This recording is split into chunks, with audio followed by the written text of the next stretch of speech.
Have you ever made so much money that you ended up wasting some of it? How much did you waste? Was it a few hundred?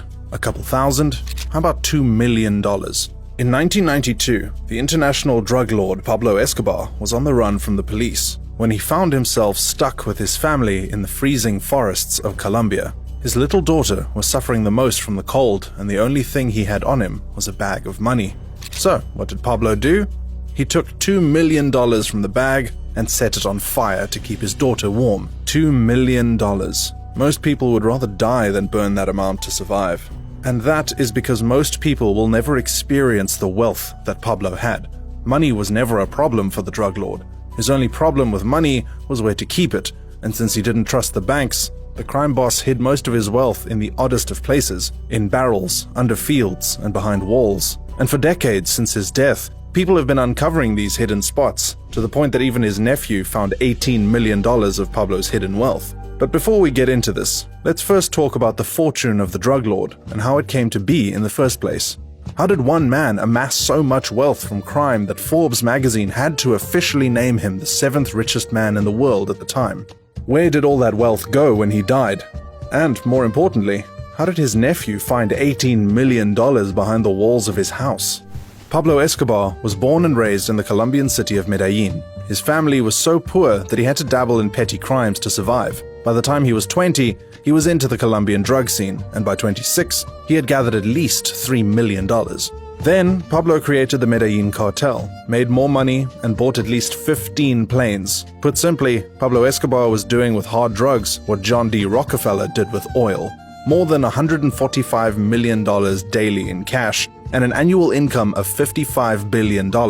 He was making so much money that his cartel spent over $1,000 every week buying rubber bands to wrap his endless influx of cash. At the same time, they also found themselves losing $2.6 billion of that money to rodents.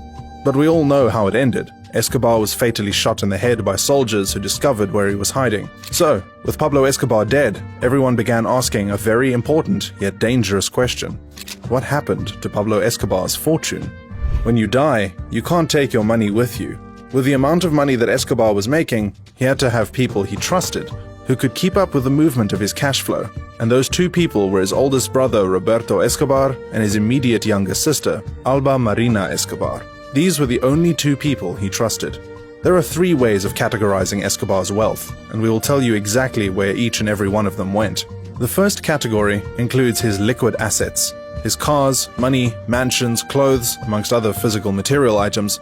The second category includes all the money he kept in hidden places like underground, caves, behind walls, and in the jungle. The third and final category includes money he hid in banks, which wasn't that much because banks didn't really want to keep his money, and Pablo didn't trust them to begin with. After Escobar's death, his drug empire, unsurprisingly, fell apart. However, his family didn't get much. The wealth that they had was shaken off them by rival cartels as they sought to decimate what was left of Escobar's legacy. So, they spent most of their money on security. At one point, they had to buy out an entire hotel floor so that no one could sneak up on them. Even the government had to step in by filling the hotel with guards that would protect them from Pablo's enemies. But with time, this became too expensive as their money began to run out. To make matters worse, Pablo had not written any will or left any inheritance for his family. They were forced to make do with whatever they could find from the first and third category of his wealth, which wasn't much because other cartels, different governments, and even the local population of Medellin had looted, seized, and stolen what they could from it. The second category was where all the money was. Pablo had billions of dollars hidden all over Colombia, but there was one major problem. No one had any idea where the hidden spots were. There was no map for Escobar's hidden fortune because the drug lord had the habit of killing the henchmen he sent to hide his loot. Pablo Escobar would instruct them to shrink his money and hide it by burying it, or keeping it in underground bunkers, or stashing it in caves. And when these henchmen reported back to their boss, he had them killed. That way, he was the only one who knew where the money was hidden. He didn't even tell his trusted siblings where he kept the money. It was all in his head, and was only divulged on a need-to-know basis. So, till today, most of the money he hid away has not been found. However, that doesn't mean there haven't been discoveries. In November 1989, while Escobar was still alive, someone mistakenly dug up $5.3 million that had been stashed in 3 plastic cans and buried. The year after, another person found $26 million, along with 150 kilograms of gold bars. 20 years later, in 2009, someone else found $6 million in the jungle where Escobar had created several cocaine factories. That same year, $10 million was again found hidden at his Hacienda Nápoles ranch that had become a museum of some sort. Then, a 65-year-old farmer found $600 million buried in hundreds of barrels in a field where he was digging to start a palm olive plantation. He turned everything over to the police.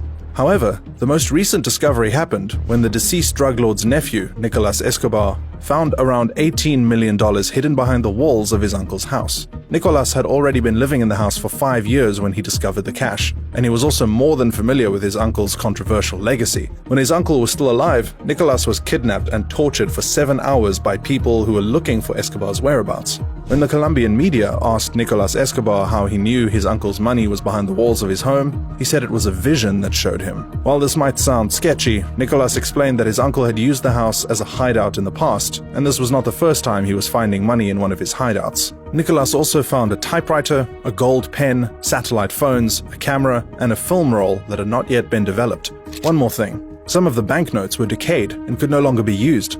Worse still, according to Nicolas, they had a smell 100 times worse than something that had died. Another person that has been linked to the discovery of the Escobar fortune is a man called Roberto Sendoya. However, Roberto is not just a treasure hunter. Reports claim that he is actually the secret son of Pablo Escobar himself. Since his father left nothing to nobody, he has taken it upon himself to find his father's billions. When he was just a child, little Roberto was saved from the same shootout that killed his mother. He was then allegedly adopted by an MI6 agent who was stationed in Colombia during Escobar's reign. When other rival cartels learned about his existence, he had to be sent away to the UK to avoid capture. He stayed in the UK for many years and only learned about his true identity when he was in his 20s. If you think this story sounds too good, well, it gets weirder. When the MI6 agent that adopted him was on his deathbed, he handed Roberto a coded note that had all the information necessary for Roberto to find Escobar's millions. And ever since, Roberto has made it his life's mission to find his biological father's wealth. It is believed that it was Roberto's codes that led to the discovery of parts of that fortune in a former Escobar mansion in Florida. Was there anything in the safe? Well, if you were the one who found it, would you tell anyone?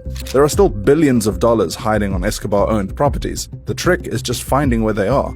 But it comes with certain risks, even if it is possible. For example, the same people that found the safe in Escobar's former mansion in Florida also reported that not soon after the announcement, someone stole property from the site. And even Nicolas, who seems to be the only one who has had the best luck in finding the Escobar fortune, told the press that he had suffered an attack many years before from people that wanted his uncle dead.